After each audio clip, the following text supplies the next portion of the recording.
Hoje, assistir conteúdo pela internet é algo tão comum que a gente quase nem percebe a complexidade que há por trás disso. A gente abre a Netflix, o YouTube, o Prime Video e em alguns segundos a gente já está assistindo a filmes, séries ou vídeos no nosso computador, na televisão ou até mesmo nos nossos smartphones. Mas mesmo nesse cenário que é tão comum, a gente sabe que a experiência nem sempre é perfeita. Quem nunca passou pelo problema de um vídeo travando, perdendo a qualidade ou demorando para carregar? E quando isso acontece, a sensação ela é imediata. A experiência fica ruim, frustrante e aquilo que deveria ser algo simples e agradável passa a incomodar. Agora, imagina um desafio que é muito maior. Em vez de transmitir apenas um vídeo em 2D, imagina transmitir um mundo inteiro 3D para um óculos de realidade virtual, por exemplo. Não é mais só apertar o play e assistir a uma tela. É permitir que a pessoa entre em um ambiente digital, olhe ao redor, perceba a profundidade, tenha a sensação de presença e se sinta realmente imersa naquela experiência. Bom, isso muda tudo, porque nesse caso a quantidade de informação ela é muito maior, a exigência de desempenho ela é muito mais alta e qualquer atraso, falha ou travamento tem um impacto que é muito mais forte. Em um vídeo comum a gente sabe que uma interrupção já incomoda. Agora, em uma experiência imersiva, ela quebra a sensação de presença. O usuário ele deixa de se sentir dentro daquele mundo. Então, o contexto da minha pesquisa nasce exatamente desse desafio: transmitir conteúdos 3D imersivos para dispositivos de realidade virtual de forma eficiente, com boa qualidade e sem travamento, para que a experiência ela seja realmente fluida, convincente e agradável para o usuário.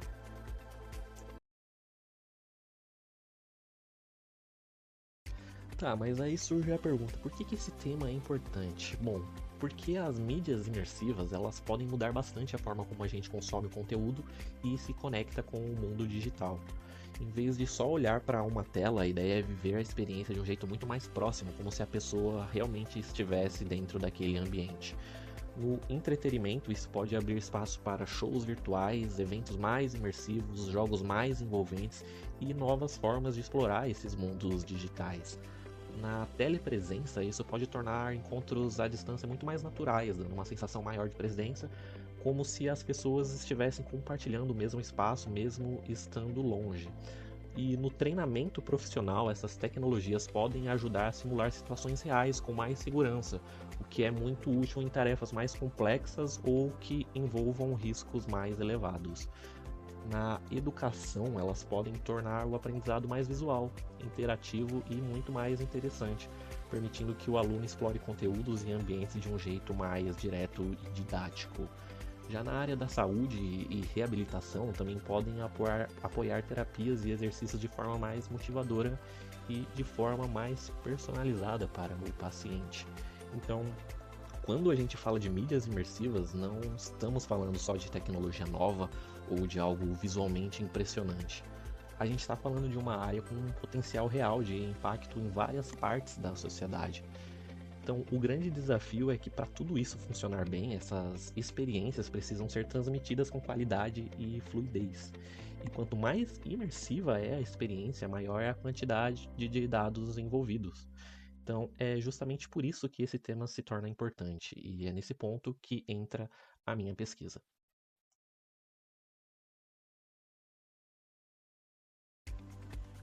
Muito bem, já entendemos o contexto, a relevância, mas afinal, qual é o problema técnico por trás disso tudo? O desafio começa no fato de que uma cena 3D realista tem muita informação, muito mais do que um vídeo comum, porque em uma experiência imersiva não basta mostrar uma imagem pronta na tela. O sistema ele precisa lidar com profundidade, detalhes do ambiente, diferentes pontos de vista e com a liberdade do usuário de olhar e se movimentar ao redor ali do ambiente. Então, não é como enviar uma foto pronta pela internet, é mais como enviar um mundo tridimensional inteiro que precisa ser construído do outro lado no dispositivo que a pessoa está usando. E aí aparecem vários desafios ao mesmo tempo, né? Então, esse conteúdo ele precisa ser comprimido, porque a quantidade de dados pode ser muito grande. Depois ele precisa ser transmitido pela rede, que nem sempre vai estar nas condições ideais. Além disso, ele precisa chegar rápido, porque numa experiência imersiva qualquer atraso faz diferença. Se o usuário ele mexe a cabeça e o sistema demora para responder, a sensação de presença começa a se perder. Então não basta só chegar.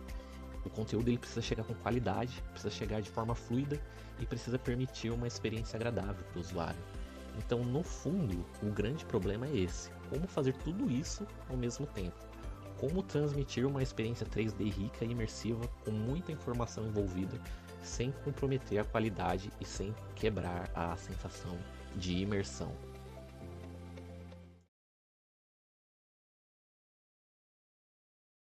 Bom, agora vamos falar de um dos pontos centrais da pesquisa que envolvem as Gaussian Splatterings. Hoje ela é vista como uma das técnicas mais promissoras para fazer a representação de cenas 3D realistas. E, embora o nome possa parecer um pouco técnico num primeiro momento, a ideia por trás dela pode ser entendida de uma forma relativamente simples. Em vez de representar uma cena apenas com estruturas tradicionais ali da computação gráfica, as Gaussian Splatterings trabalham com muitos pequenos elementos visuais distribuídos no espaço. Cada um desses elementos contribui com uma parte da aparência da cena e quando todos eles estão combinados, o resultado final pode reconstruir o ambiente de uma forma muito mais rica e bastante convincente. Pensando de forma mais intuitiva, é como se a cena fosse formada por muitos pequenos componentes visuais que juntos conseguem dar forma, cor, profundidade e detalhe ao que está sendo visto ali na cena 3D. E é justamente essa combinação que permite gerar ali imagens com uma aparência muito realista. Isso é especialmente interessante então quando a gente pensa em mídias imersivas, porque em experiências desse tipo não basta simplesmente mostrar alguma coisa na tela.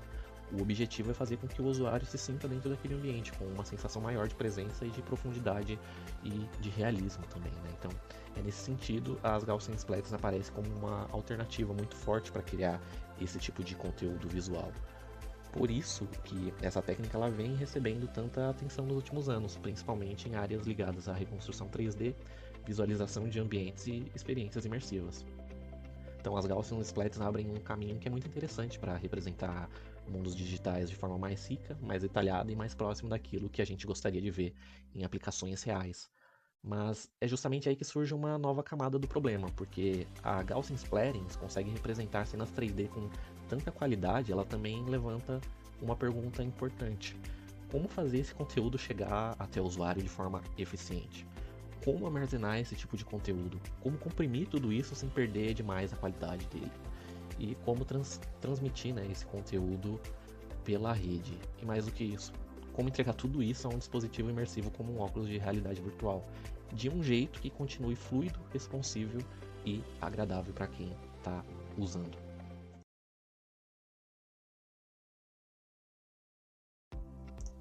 Então, como que eu pretendo investigar esse problema? A ideia da pesquisa é seguir um caminho em etapas, não olhando apenas para uma parte isolada do problema. Então a proposta é olhar para o problema como um todo, e o primeiro passo é entender melhor o próprio formato do conteúdo, ou seja, como que a cena ela é representada ali usando as Gaussian Splatterings. Então, quando a gente escolhe uma forma de representar um conteúdo 3D, a escolha acaba influenciando tudo que vem depois, influencia como esse conteúdo ele é armazenado, como ele é processado e como ele pode ser comprimido, transmitido e no final ali exibido no dispositivo do usuário. Então é importante entender bem a estrutura dessa mídia, né? Como que as Gaussian Splatterings realmente funcionam. Depois disso vem a parte da compressão, que é uma etapa essencial, porque não basta o conteúdo ser bonito, não basta as Gaussian Splatterings representarem ali uma cena realista, ela também precisa ser viável na prática. De forma bem simples, comprimir significa tentar reduzir a quantidade de informação necessária para armazenar e transmitir aquele conteúdo, sem perder a qualidade no processo. E é aqui que entra também a ideia de codec. O codec ele é basicamente um conjunto de técnicas usado para codificar, comprimir e depois reconstruir uma mídia digital. No vídeo, por exemplo, já é algo muito comum no nosso dia a dia, mesmo que muita gente não perceba. Então, no caso da minha pesquisa, o interesse é entender como esse tipo de ideia pode ser aplicado também às Gaussian Splatterings, como fazer a compressão desse tipo de mídia de forma eficiente. E isso conversa inclusive com discussões maiores de padronização, como as que acontecem no MPEG, que é um grupo internacional bastante importante nessa área de mídia digital. Bom, e depois da compressão vem a parte de transmissão, porque não adianta a gente comprimir bem se no final o conteúdo ainda tem dificuldade para chegar ao usuário. Em experiências imersivas, como a gente viu, isso pesa ainda mais, né? Qualquer atraso ali, qualquer instabilidade, qualquer perda de informação pode afetar bastante a sensação de presença ali no ambiente de realidade virtual. Então, outra parte da pesquisa é estudar como transmitir esse conteúdo de forma mais eficiente pela rede. E aí entram questões como a latência, perda de pacote e o comportamento do sistema em diferentes cenários, por exemplo, comparando uma rede Wi-Fi de uma rede 5G. Então, a ideia é entender como essas condições afetam a experiência e o que pode ser feito para melhorar isso. Além disso, eu não quero olhar só para essas etapas de forma separada. A proposta é construir um pipeline de ponta a ponta, ou seja, pensar no caminho inteiro que esse conteúdo percorre, desde a preparação da cena, passando pela compressão, pela transmissão, pela decodificação, até a chegada ali em um dispositivo VR como um óculos de realidade virtual. Isso é importante porque no final a experiência do usuário depende do sistema inteiro funcionando bem, não só uma parte dele. Então, hoje no grupo de pesquisa já existe uma base experimental voltada para streaming de point clouds, que é uma outra forma de representar conteúdo 3D.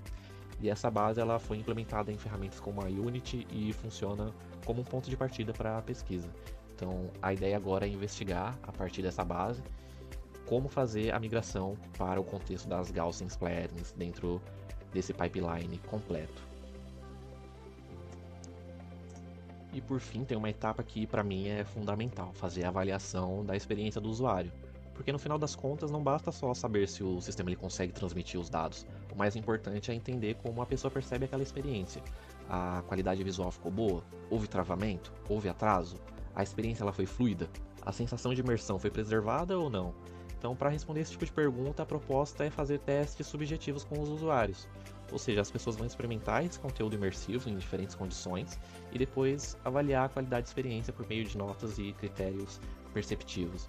Então, a estratégia da minha pesquisa é justamente integrar todas essas partes, entender melhor a representação do conteúdo, investigar formas de compressão, estudar a transmissão em diferentes condições de rede, construir um pipeline completo e no final avaliar se tudo isso realmente resulta em uma experiência melhor para o usuário.